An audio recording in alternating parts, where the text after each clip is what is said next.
വിചിത്രവീര്യനു വേണ്ടി കാശി രാജകുമാരിമാരെ ഭീഷ്മർ അപഹരിച്ചതിനെ പറ്റിയും അതിന്റെ അനന്തരഫലമായി അമ്പയിൽ നിന്ന് ഭീഷ്മർ കേറ്റ ശാപത്തെ പറ്റിയുമാണ് മഹാഭാരതത്തിന്റെ കഴിഞ്ഞ ഭാഗത്ത് നാം കണ്ടത്. കുരുവംശത്തിൽ പുതിയ രാജകുമാരന്മാരും അവകാശികളും ജനിക്കുന്നതിനെ പറ്റി ഈ ഭാഗത്ത് നമുക്ക് കാണാം. മഹാഭാരതത്തിന്റെ 3-ാം ഭാഗത്തിലേക്ക് സ്വാഗതം. ഞാൻ Justin Thomas and we are Justin conversations.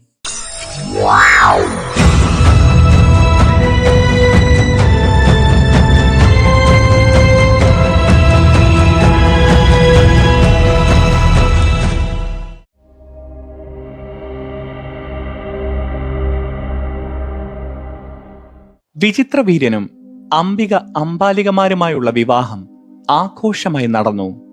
എന്നാൽ പ്രതീക്ഷിച്ച പോലെ കാര്യങ്ങൾ നീങ്ങിയില്ല. അപ്രതീക്ഷിതമായി മക്കൾക്ക് ജന്മം നൽകും മുന്നേ വിചിത്രവീര്യനും മരണമടഞ്ഞു. നിത്യബ്രഹ്മചര്യം സ്വീകരിച്ച ഭീഷ്മർക്കും മരണമടഞ്ഞ അദ്ദേഹത്തിന്റെ അർത്ഥ സഹോദരന്മാർക്കും കുരുവംശ പിന്തുടർച്ച ഉറപ്പാക്കാനായില്ല. സത്യവതി അതീവ ദുഃഖിതയായി. എന്താണിനി പോംവഴി? ക്ഷത്രിയ പാരമ്പര്യത്തിൽ ഭർത്താവിന് തന്റെ ഭാര്യയ്ക്ക് മക്കളെ നൽകാനായില്ല എങ്കിൽ ഉന്നതകുല ജാതരായ മറ്റാരെങ്കിലും അദ്ദേഹത്തിന് പകരം ഭാര്യയ്ക്ക് മക്കളെ നൽകുന്ന രീതി നിലനിന്നിരുന്നു. നിയോഗ എന്നാണ് ഇത് അറിയപ്പെട്ടിരുന്നത്. നിയോഗ കർമ്മം നിർവഹിക്കാൻ ആരെ തിരഞ്ഞെടുക്കണം എന്ന ചർച്ച കൊടുമ്പിരി കൊണ്ടു. ശാന്തനു മഹാരാജാവുമായുള്ള വിവാഹത്തിന് മുന്നേ സത്യവതിക്ക് പിറന്ന മകനായിരുന്നു വ്യാസൻ. പരാശര മഹർഷിയായിരുന്നു അദ്ദേഹത്തിന്റെ പിതാവ്. ആരോഗ്യ ദൃഢഗാത്രനും ബ്രാഹ്മണകുല ജാതനും മഹാജ്ഞാനിയുമായ വ്യാസൻ സത്യവതിയുടെ മകൻ കൂടി ആയതുകൊണ്ട് നിയോഗകർമ്മം നിർവഹിക്കാൻ ഏറ്റവും യോഗ്യൻ അദ്ദേഹം തന്നെയെന്ന് നിശ്ചയമുണ്ടായി. സത്യവതി തന്റെ ആദ്യ ജാതനായി ആളെ അയച്ചു. അങ്ങനെ വ്യാസൻ ഹസ്തിനപുരത്ത് എത്തിച്ചേർന്നു. മകനെ ചിത്രാംഗതനും വിചിത്രവീര്യനും മക്കളെ നൽകാനാകാതെ എന്നെ വിട്ടുപോയി. വിചിത്രവീര്യന്റെ കുലീനരായ പത്നിമാർ സന്താനയോഗമില്ലാതെ വലയുന്നു. നിയോഗ കർമ്മം വഴി നീ അവർക്ക് പുത്രന്മാരെ നൽകണം. കുരുവംശ പരമ്പര അങ്ങനെ ഉറപ്പാക്കണം. സത്യവതി വ്യാസനോട് പറഞ്ഞു. അമ്മേ, എനിക്ക് സമ്മതമാണ്. എന്നാൽ എന്നെ നോക്കുക. ക്ഷത്രിയ കുമാരന്മാരെ പോലെ ഞാൻ സുന്ദരഗാത്രനല്ല. രാജകൊട്ടാരത്തിലെ സുഖശീതളത്തിൽ കഴിയുന്ന രാജകുമാരന്മാരെ പോലെ കോമള ചർമ്മമോ അഴകുള്ള കേശമോ എനിക്കില്ല. കാശിപുത്രിമാരായ അപ്സര തുല്യരായ കുമാരിമാർക്ക് എന്നെ സ്വീകരിക്കാനാകുമോ? വ്യാസൻ ചോദിച്ചു. ചോദ്യം അസ്ഥാനത്തായിരുന്നില്ല. വനത്തിൽ താപസചര്യ അനുഷ്ഠിച്ചിരുന്ന മഹർഷി ജടകെട്ടിയ മുടിയും ചെളിപുരണ്ട മുഖവും കാടിന്റെ വന്യതാ ദുർഗന്ധവും എല്ലാം ചേർന്ന് വിരൂപനായിരുന്നു. മകനെ, എന്നെ പ്രതി നീ ഇത് ചെയ്യുക.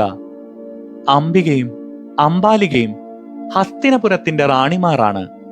അവരുടെ ധർമ്മം എന്താ എന്ന് അവർക്കറിയാം. അവർക്ക് ഇതിൽ എതിർപ്പുണ്ടാവുകയില്ല. എന്റെ ഉറപ്പാണ്. അങ്ങനെ നിയോഗകർമ്മം നിർവഹിക്കുവാനുള്ള ദിനം വന്നെത്തി. ആദ്യ ദിവസം അംബികയുടെ അവസരമായിരുന്നു. സർവാഭരണ വിഭൂഷിതയായി അംബിക വന്നെത്തി. മുറിയിലെത്തിയ അംബിക പക്ഷേ വിരൂപനായ മഹർഷിയെ കണ്ട് ഞെട്ടി.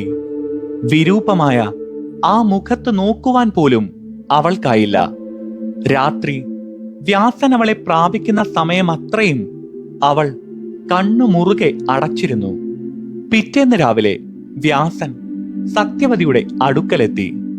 വ്യാസ, കുരുവംശത്തിന് ഒരു പുത്രനെ ലഭിക്കുമോ? തീർച്ചയായും അമ്മേ. ആരോഗ്യമുള്ള ഒരു മകന് അംബിക ജന്മം നൽകും. സത്യവതി സന്തോഷിച്ചു. പക്ഷേ ആ മകൻ അന്ധനായിരിക്കും. അവൻ ഗർഭസ്ഥനാകുമ്പോൾ അംബിക മിഴികൾ പൂട്ടിയിരുന്നത് കൊണ്ട് അവന്റെ മിഴികളും ജന്മം മുതലേ അടഞ്ഞിരിക്കും. സത്യവതി അതീവ ദുഃഖിതയായി. വ്യാസ, എന്താണ് ഈ കേൾക്കുന്നത്? രാജാവാകാൻ ജനിക്കേണ്ട മകൻ അന്ധനായാൽ എന്തു ചെയ്യും? അവൻ എങ്ങനെ രാജ്യം ഭരിക്കും? ഇന്നു ഞാൻ അംബാലികയെ അയക്കാം. ആരോഗ്യവാനായ ഒരു മകനെ ഇന്ന് അവൾക്ക് നൽകണം. രാജ്യത്തിന്റെ അവകാശിയാകാൻ പോകുന്ന ഒരു മകനായിരിക്കണം അവൻ. സത്യവതി പറഞ്ഞവസാനിപ്പിച്ചു. അന്നു രാത്രി അംബാലികയുടെ ഊഴമായിരുന്നു. അംബികയ്ക്ക് സംഭവിച്ചത് അറിഞ്ഞതുകൊണ്ട് തന്നെ കണ്ണുകൾ അടയ്ക്കരുത് എന്ന് അവൾ ഉറപ്പിച്ചിരുന്നു. പക്ഷേ വിരൂപനായ തപശക്തിയുള്ള മഹർഷിയെ അവൾക്കും ഭയമായിരുന്നു. കണ്ണടച്ചില്ല എങ്കിലും അവൾ ഭയചകിതയായിരുന്നു. അവളുടെ മുഖം വിളറി വെളുത്തിരുന്നു. പിറ്റേന്ന് സത്യവതി വ്യാസനോട് ചോദിച്ചു, അംബാലികയും കണ്ണുകൾ അടച്ചുവോ? ഇല്ല, അവൾ കണ്ണുകൾ അടച്ചില്ല. എങ്കിലും അവൾ ഭയന്ന് വിളറിയിരിക്കുകയായിരുന്നു. അതുകൊണ്ട് അവളുടെ മകനും വിളറിയ മുഖവുമായി ജനിക്കും. സത്യവതി തൃപ്തയായില്ല. പിറ്റേന്ന് സത്യവതി തന്റെ തോഴിയായ ഒരു പെൺകുട്ടിയെ അണിയിച്ചൊരുക്കി. അവൾ വ്യാസനെ സന്തോഷത്തോടെ സ്വീകരിച്ചു. 9 മാസത്തിനു ശേഷം അംബികയ്ക്കും പിറ്റേന്ന് അംബാലികയ്ക്കും പുത്രന്മാർ ജനിച്ചു. വ്യാസൻ പറഞ്ഞതുപോലെ മൂത്തയാൾ അന്ധനായിരുന്നു. അവന് ധൃതരാഷ്ട്രർ എന്ന് പേരിട്ടു. രണ്ടാമൻ വിളറിയിരുന്നതുകൊണ്ട് അവന് പാണ്ഡു എന്ന് പേരിട്ടു. തോഴിയും ഒരു മകന് ജന്മം നൽകി. വ്യാസന്റെ മൂന്നാമത്തെ മകന് വിതുരർ എന്ന് പേര് നൽകി. മൂവരും ആരോഗ്യവാന്മാരായി വളർന്നു. ധൃതരാഷ്ട്രർ അന്ധനായിരുന്നതുകൊണ്ട് രാജഭരണത്തിന്റെ ഉത്തരവാദിത്തങ്ങൾ രണ്ടാമനായ പാണ്ഡുവിന് നൽകപ്പെട്ടു. പാണ്ഡു വിദഗ്ധനായ പോരാളിയും ഭരണകർത്താവുമായി വളർന്നു വന്നു. ധൃതരാഷ്ട്രർ അന്ധനായിരുന്നുവെങ്കിലും ശക്തമായ ശരീരമുള്ള ആജാനബാഹുവും പല ആയുധങ്ങളും ഉപയോഗിക്കുന്നതിൽ വിദഗ്ധനുമായി. വിതുരർ ജ്ഞാനിയും പണ്ഡിതനും വേദതന്ത്രങ്ങളിൽ പ്രാവീണ്യമുള്ളവനുമായി വളർന്നു വന്നു. ഗാന്ധാരത്തിന്റെ രാജാവ് സുബലന്റെ മകൾ ഗാന്ധാരി ധൃതരാഷ്ട്രരുടെ പത്നിയായി. അന്ധനായ തന്റെ ഭർത്താവിന് താതാത്മ്യം പ്രാപിച്ച് ഗാന്ധാരി തന്റെ കണ്ണുകൾ ഒരു കറുത്ത തുണി കൊണ്ട് കെട്ടി എന്നേക്കുമായി അന്ധത സ്വീകരിച്ചു. പിന്നീട് ഗാന്ധാരി ജീവിതത്തിൽ ഒന്നും കണ്ടിട്ടില്ല. ഗാന്ധാരിയുടെ വിവാഹവും തുടർന്ന് അവർ സ്വീകരിച്ച വ്രതവും ഗാന്ധാരിയുടെ സഹോദരൻ ശകുനിക്ക് ഇഷ്ടമായില്ല. സുന്ദരനും രാജഭരണവും ഉണ്ടായിരുന്ന പാണ്ഡുവിന് പകരം അന്ധനായ ധൃതരാഷ്ട്രരെ മഹത്തായ ഗാന്ധാരത്തിന്റെ രാജകുമാരിക്കായി ആലോചിച്ചതിൽ ശകുനി അസന്തുഷ്ടനായി. കുരുവംശത്തിനും ഭീഷ്മർക്കുമെതിരെ ശകുനിയുടെ മനസ്സിൽ വൈരാഗ്യമുണ്ടാവാൻ ഇത് കാരണമായി. യദുകുല വംശത്തിലെ കുന്തിഭോജന രാജാവിന്റെ മകൾ കുന്തിയെയാണ് ഭീഷ്മർ പാണ്ഡുവിനായി കണ്ടെത്തിയത്. കുന്തിയുടെ സഹോദരന്റെ മകനായിരുന്നു സാക്ഷാൽ ശ്രീകൃഷ്ണൻ. മാതൃരാജ്യത്തിന്റെ ശാല്യരാജാവിന്റെ സഹോദരി മാദ്രിയും പാണ്ഡുവിന്റെ പത്നിയായി. സന്തോഷമായി മുൻപോട്ടു പോകുന്ന ഹസ്തിനപുരത്ത് വീണ്ടും പ്രശ്നങ്ങൾ ഉടലെടുക്കുന്നു. ഒരിക്കൽ വേട്ടയാടുകയായിരുന്ന പാണ്ഡു മരച്ചില്ലകൾക്കിടയിലൂടെ നോക്കിയപ്പോൾ അനുരാഗബദ്ധരായ 2 കസ്തൂരിമാനുകൾ ഇണചേരുന്നത് കണ്ടു. ചുറ്റുപാടുകൾ ശ്രദ്ധിക്കാതെ ഇണചേരുന്ന മാനുകളെ എളുപ്പത്തിൽ ഏതു വീഴ്ത്താമെന്ന് കരുതിയ പാണ്ഡു മാനുകൾക്ക് നേരെ അമ്പെയ്തു. അസ്ത്രമേറ്റ ഉടനെ മാനുകളിൽ നിന്ന് കേട്ടത് മനുഷ്യ ശബ്ദമായിരുന്നു. കാട്ടുചെടികൾ വകഞ്ഞു മാറ്റി മാനുകളുടെ അടുത്തെത്തിയപ്പോൾ മാനുകളുടെ സ്ഥാനത്ത് അമ്പേറ്റ് ജീവനറ്റ തന്റെ പ്രണയിനിയെ മടിയിൽ കിടത്തി കരയുന്ന, രക്തം വാർന്നൊഴുകുന്ന ഒരു മഹർഷി. നെഞ്ചിടിപ്പോടെ പാണ്ഡു തിരിച്ചറിഞ്ഞു താൻ അമ്പെയ്തത് കിന്തമ മഹർഷിയെയും അദ്ദേഹത്തിന്റെ പത്നിയെയും ആണ് എന്ന്. മഹർഷിയുടെ കാലിൽ വീണ് പാണ്ഡു മാപ്പപേക്ഷിച്ചു. മഹർഷി, അമ്പെയ്യുന്നത് മാനുകളെ ആണെന്നാണ് ഞാൻ കരുതിയത്. എന്നോട് ക്ഷമിക്കണമേ. എന്തു പ്രായശ്ചിത്തം വേണമെങ്കിലും ഞാൻ ചെയ്യാം. എന്നോട് ക്ഷമിക്കണമേ. മൃഗമാണെന്ന് കരുതിയെന്നോ? പ്രണയത്തിന്റെ മൂർധന്യത്തിൽ ഇണചേരുന്ന ജീവിയെ, അത് മൃഗമാണെങ്കിൽ പോലും എങ്ങനെ അമ്പെയ്യാനാകും? ആ മൃഗത്തിന് നേരെയല്ല, സ്നേഹത്തിനും പ്രണയത്തിനും എതിരെയാണ് നീ അമ്പെയ്തത്. നിനക്ക് മാപ്പില്ല. ഈ ജന്മത്തിൽ നീ എപ്പോൾ ഇണചേരുന്നോ ആ നിമിഷം നീ മരിച്ചു വീഴും. ഇതു പറഞ്ഞ് അദ്ദേഹവും മരിച്ചു. വിവാഹം ചെയ്തുവെങ്കിലും മക്കൾ ജനിച്ചിട്ടില്ലായിരുന്ന പാണ്ഡുവിന് ഈ ശാപം താങ്ങാവുന്നതിലും അപ്പുറമായിരുന്നു. കുരുവംശത്തിന്റെ രാജഭാരം വഹിക്കുന്നയാൾക്ക് ഇനി സന്താനങ്ങളെ ജനിപ്പിക്കാനാകില്ല. പാണ്ഡു തകർന്നുപോയി. തിരികെ കൊട്ടാരത്തിലെത്തിയ പാണ്ഡു ഭീഷ്മരുടെയും ധൃതരാഷ്ട്രരുടെയും അടുത്തെത്തി നടന്ന കാര്യങ്ങൾ പറഞ്ഞു. ഭീഷ്മ പിതാമഹനെ, ജ്യേഷ്ഠ, എന്നോട് ക്ഷമിക്കുക. ഇനി ഈ രാജസ്ഥാനത്തിന് ഞാൻ യോഗ്യനല്ല. ഈ ഭാരം എന്നിൽ നിന്നെടുക്കുക. ശിഷ്ടകാലം വനത്തിൽ സന്യാസം അനുഷ്ഠിച്ച് ജീവിക്കാൻ എന്നെ അനുവദിക്കുക. ധൃതരാഷ്ട്രരെ രാജസ്ഥാനം ഏൽപ്പിച്ച് പാണ്ഡു വനത്തിലേക്ക് പിന്മാറി. എന്നാൽ ഭർത്താവിനെ പിരിയാൻ കുന്തിയും മാദ്രിയും തയ്യാറായിരുന്നില്ല. അങ്ങില്ലാതെ ഹസ്തിനപുരത്ത് ഞങ്ങൾ വസിക്കില്ല. അങ്ങ് ഞങ്ങളുടെ ഭർത്താവാണ്. അങ്ങ് എവിടെയാണോ അതാണ് ഞങ്ങളുടെ ഭവനം. അങ്ങയോടൊപ്പം ഞങ്ങളും വരുന്നു. അങ്ങിൽ നിന്ന് മക്കളെ ഞങ്ങൾ ഒരിക്കലും ആവശ്യപ്പെടില്ല. അങ്ങയോടൊപ്പം ജീവാവസാനം വരെ കഴിയുവാൻ മാത്രം അനുവദിക്കുക. അങ്ങനെ പാണ്ഡവും കുടുംബവും ഹസ്തിനപുരം വിട്ട് വനത്തിലേക്ക് യാത്രയായി. കണ്ണീരണിഞ്ഞ് ഹസ്തിനപുരം അവരെ യാത്രയാക്കി. എന്നാൽ കുന്തി തന്റെ ഉള്ളിൽ ഒരു രഹസ്യം സൂക്ഷിച്ചിരുന്നു. വനത്തിൽ പാണ്ഡവും കുടുംബവും സുഖകരമായി ജീവിച്ചു. കാനനവാസജരായ മുനിമാരും ഋഷിവര്യരും അവരുടെ സുഹൃത്തുക്കളായി.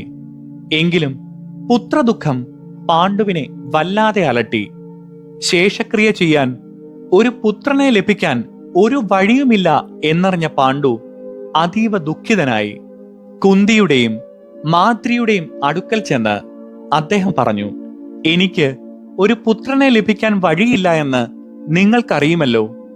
എന്റെ വംശത്തിന്റെ വേരറ്റ് പോകാതിരിക്കാൻ നിയോഗ കർമ്മത്തിലൂടെ പുത്രനെ ലഭിക്കുവാനെങ്കിലും എനിക്ക് നിങ്ങൾ അവസരം നൽകണം. ഋഷിവര്യന്മാരെയോ പ്രഭുകുല ജാതന്മാരെയോ ആരെ വേണമെങ്കിലും നമുക്ക് സമീപിക്കാം. ഒരു പുത്രനെയെങ്കിലും നിങ്ങൾ എനിക്ക് നൽകണം. പ്രഭു, അങ്ങ് ദുഃഖിക്കരുത്. കുന്തി മറുപടി പറഞ്ഞു, കൗമാരകാലത്ത് ഋഷി ദുർവാസാവ് എനിക്ക് പഠിപ്പിച്ചു തന്ന ഒരു മന്ത്രമുണ്ട്. അതുരുവിട്ടാൽ എന്റെ ഇഷ്ടദേവന്റെ മകനെ പ്രസവിക്കാൻ എനിക്കാകും. കുരുവംശ പരമ്പരയിൽ അങ്ങയുടെ പാരമ്പര്യം പേറാൻ ദേവന്മാരുടെ പുത്രന്മാരെ അങ്ങേക്ക് നൽകാൻ അങ്ങ് എന്നെ അനുവദിക്കണം. അത്ഭുതവും സന്തോഷവും നിറഞ്ഞ് പാണ്ഡുവിന്റെ കണ്ണുകൾ ഈറനണിഞ്ഞു. ഈ അത്ഭുത മന്ത്രത്തെപ്പറ്റി ഇതുവരെ നീ എന്നോട് എന്തുകൊണ്ട് പറഞ്ഞില്ല? എന്തോ രഹസ്യം മറഞ്ഞിരുന്ന നിഗൂഢ മൗനം മാത്രമായിരുന്നു കുന്തിയുടെ മറുപടി. കുന്തി, ദേവി, ഈ ദിവ്യമന്ത്രം നീ ഉരുവിടുക. ധർമ്മവും ന്യായവും നടപ്പാക്കുന്ന ധർമ്മദേവനിൽ നിന്ന് എന്റെ ആദ്യജാതനെ, എന്റെ പിൻഗാമിയെ എനിക്ക് വാങ്ങി നൽകുക. കുന്തി സമ്മതിച്ചു. അന്ന് രാത്രി പൂർണ്ണചന്ദ്രൻ കാടിനെ വെള്ളിവെളിച്ചത്തിൽ നയിക്കുന്ന യാമത്തിൽ കല്യാണ സൗഗന്ധികത്തിന്റെ പരിമളം കാറ്റിൽ ലയിച്ചലയുന്ന ശാന്തസുന്ദരമായ ആ നാഴികയിൽ ധർമ്മദേവനെ മനസ്സിൽ ധ്യാനിച്ച് കുന്തി ആ മന്ത്രം ഉരുവിട്ടു. ധർമ്മദേവനായ യമൻ അവൾക്ക് പ്രത്യക്ഷനായി. 9 മാസങ്ങൾക്ക് ശേഷം തേജസുറ്റ ഒരു ആൺകുഞ്ഞിന് അവൾ ജന്മം നൽകി.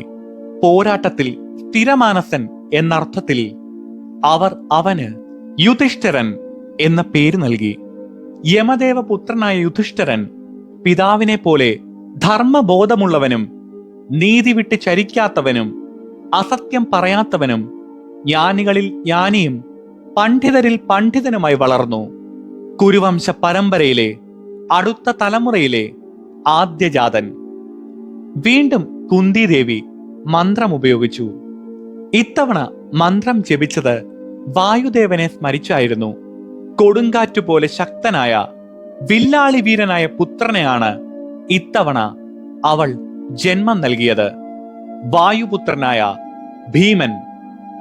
മൂന്നാമതും പാണ്ഡു പുത്രനെ ആഗ്രഹിച്ചു. ദേവന്മാരുടെ രാജാവായ സാക്ഷാൽ ഇന്ദ്രദേവനെയാണ് ഇത്തവണ കുന്തി സ്മരിച്ചത്. ഇന്ദ്രധനുഷ് പോലെ കാന്തിയുള്ള, ഇടിമിന്നൽ പോലെ യുദ്ധകളങ്ങളെ അടക്കി വാഴാൻ പോകുന്ന, അസ്ത്രവിദ്യയിലും യുദ്ധതന്ത്രത്തിലും അജയ്യനായ മൂന്നാമൻ അർജുനൻ. ഒന്നിനു പിറകെ ഒന്നായി 3 പുത്രന്മാർ കുന്തിക്ക് പിറന്നപ്പോൾ മാദ്രി ദുഃഖിതയായി. പ്രണയിനിയായ മാദ്രിക്ക് കൂടെ ഈ മന്ത്രം നൽകുവാൻ പാണ്ഡു കുന്തിയോട് ആവശ്യപ്പെട്ടു. പ്രഭു, അങ്ങയുടെ ആഗ്രഹമാണ് എന്റെ കൽപ്പന. ഞാൻ ഈ മന്ത്രം മാദ്രിക്ക് നൽകാം. എന്നാൽ ഒരു തവണ മാത്രമേ അവൾക്കിത് ഉപയോഗിക്കാനാകൂ. പാണ്ഡുവും മാദ്രിയും സന്തോഷിച്ചു. ഒരു തവണ മാത്രമേ ഉപയോഗിക്കാനാകൂ എന്നതുകൊണ്ട് ഇരട്ട ദേവന്മാരായ അശ്വിനി ദേവന്മാരെയാണ് മാദ്രി സ്മരിച്ചത്. ആകാശത്തിലെ അശ്വിനി നക്ഷത്രങ്ങളുടെ ദേവന്മാർ അവൾക്ക് പ്രത്യക്ഷരായി. മാസങ്ങൾക്ക് ശേഷം നക്ഷത്രങ്ങളെ പോലെ തിളങ്ങുന്ന സൗന്ദര്യമുള്ള, വളരുമ്പോൾ നാടായ നാടെല്ലാം കീർത്തിപ്പെടാൻ പോകുന്ന സൗന്ദര്യത്തിന്റെ ഉടമകളായ ഇരട്ട പുത്രന്മാർക്ക് മാദ്രി ജന്മം നൽകി. നകുലൻ, സഹദേവൻ. ഒറ്റത്തവണ മാത്രം ഉപയോഗിക്കാൻ അനുവാദമുണ്ടായിരുന്ന മന്ത്രം മാദ്രി ദുരുപയോഗം ചെയ്തതിനാൽ ആ മന്ത്രവും അതിന്റെ ശക്തിയും അതോടെ അവസാനിച്ചു. അങ്ങനെ കുന്തിയിൽ നിന്നും മാദ്രിയിൽ നിന്നുമായി കുരുവംശ പരമ്പരയിൽ 5 കുമാരന്മാർ പാണ്ഡുവിന്റെ മക്കൾ എന്നതിനാൽ അവർ പാണ്ഡവർ എന്നറിയപ്പെട്ടു. യുധിഷ്ഠിരൻ, ഭീമൻ, അർജുനൻ, നകുലൻ, സഹദേവൻ. കുന്തിക്കും മാദ്രിക്കുമുണ്ടായ പുത്ര സൗഭാഗ്യത്തിന്റെ വാർത്ത ഹസ്തിനപുരത്തും എത്തി. ധൃതരാഷ്ട്രരും ഭീഷ്മരും വിതുരരും സന്തോഷിക്കുവാൻ ശ്രമിച്ചുവെങ്കിലും വിചിത്രമായ ചിലതാണ് ഹസ്തിനപുരത്ത് നടന്നുകൊണ്ടിരുന്നത്. ഗാന്ധാരി പൂർണ്ണ ഗർഭിണിയായിട്ട് 24 മാസം പിന്നിട്ടു. യുവരാജ പദവിയിലേറേണ്ട ധൃതരാഷ്ട്രപുത്രനെ കാത്ത് നിറവയറുമായി നീണ്ട 24 മാസങ്ങൾ. ഇനിയും ഇത് സഹിക്കുവാൻ ഗാന്ധാരിക്കായില്ല. ഒരു ഇരുമ്പ് ദണ്ടെടുത്ത് വിങ്ങി വീർത്ത തന്റെ നിറവയറിൽ ആഞ്ഞടിക്കുവാൻ ഗാന്ധാരി തന്റെ തോഴിയോട് ആവശ്യപ്പെട്ടു. അടിക്കുക, അടിക്കുക, ഇനിയും ഇത് താങ്ങുവാൻ എനിക്കാകുന്നില്ല. ആദ്യം മടിച്ചെങ്കിലും മഹാറാണിയുടെ ആജ്ഞ അനുസരിച്ച് തോഴി വയറിൽ ആഞ്ഞടിച്ചു. അമാവാസി നാളായിരുന്നു അത്. പൊടുന്നനെ അന്തരീക്ഷം ഭീകര രൂപമണിഞ്ഞു. കൊട്ടാരത്തിലെ കുതിരകളും കഴുതകളും കരയുവാൻ തുടങ്ങി. കാക്കകളുടെ ഒരു കൂട്ടം ശബ്ദമുണ്ടാക്കി കൊട്ടാരത്തിന് ചുറ്റും പറക്കുവാൻ തുടങ്ങി. കൊട്ടാര ക്ഷേത്രത്തിലെ ശ്രീകോവിലിന് തീ പിടിച്ചു. പൂജാരിമാർ പൂജാ സാമഗ്രികൾ നിലത്തെറിഞ്ഞ് നാലുപാടും ഓടി രക്ഷപ്പെട്ടു. ഈ ശബ്ദ കോലാഹലങ്ങൾക്കിടയിലും അതിവേദനയിൽ പുളയുന്ന ഗാന്ധാരിയുടെ രോദനം കൊട്ടാരത്തിൽ അലയടിച്ചു. അർദ്ധരാത്രിയിൽ ഗാന്ധാരി പ്രസവിച്ചു. മകനാണോ മകളാണോ? പറയൂ, പറയൂ. ഗാന്ധാരി അലറി. പക്ഷേ വയറ്റാട്ടിയും തോഴിമാരും സ്തബ്ധരായി നിൽക്കുകയായിരുന്നു. എന്താണ്? പറയൂ. ദൈന്യതയും കോപവും കലർന്ന് ഗാന്ധാരി ചോദിച്ചു. രക്തം പുരണ്ട തുണിയിൽ. അപ്പോൾ അവർ അത് ഗാന്ധാരിയുടെ കൈകളിൽ നൽകി. ഒരു മാംസപിണ്ഡം. വായോ മൂക്കോ നാക്കോ ഇല്ലാത്ത വലിയൊരു മാംസപിണ്ഡം. എന്താണ് തന്റെ കയ്യിലെന്ന് അന്ധതാവ്രതം സ്വീകരിച്ച ഗാന്ധാരിക്ക് തോഴിമാർ പറഞ്ഞുകൊടുത്തു. രക്തം വാർന്നൊലിക്കുന്ന മാംസപിണ്ഡവുമായി വ്യാസന്റെ അരികിലേക്ക് ഗാന്ധാരി നടന്നു. ഇതോ മഹർഷി, എന്റെ മകൻ. 100 പുത്രന്മാർ ജനിക്കുമെന്ന് എന്നെ അനുഗ്രഹിച്ചത് അങ്ങല്ലേ? ഒരു പുത്രനെ പോലും എനിക്ക് ലഭിച്ചില്ലല്ലോ. വ്യാസൻ അക്ഷോഭ്യനായിരുന്നു. മാംസപിണ്ഡം ഗാന്ധാരിയുടെ കൈകളിൽ നിന്നും അദ്ദേഹം വാങ്ങി 100 തുല്യ കഷണങ്ങളാക്കി അതിനെ ഭാഗിച്ചു. നെയ്യും പാലും ഒഴിച്ച 100 ഭരണികളിൽ നിറച്ച് അത് മണ്ണിൽ കുഴിച്ചിട്ടു. പുത്രന്മാരെ പുറത്തെടുക്കുവാൻ സമയമായി എന്ന് അല്പ ദിവസത്തിന് ശേഷം വ്യാസൻ അറിയിച്ചു. തന്റെ പുത്രന്മാരെ മണ്ണിൽ നിന്നെടുക്കാൻ ധൃതരാഷ്ട്രർ തന്നെ ആഗതനായി. ഭരണികൾ കരികെ എത്തിയപ്പോൾ ഭീഷ്മരും വിതുരരും ധൃതരാഷ്ട്രരെ തടഞ്ഞു.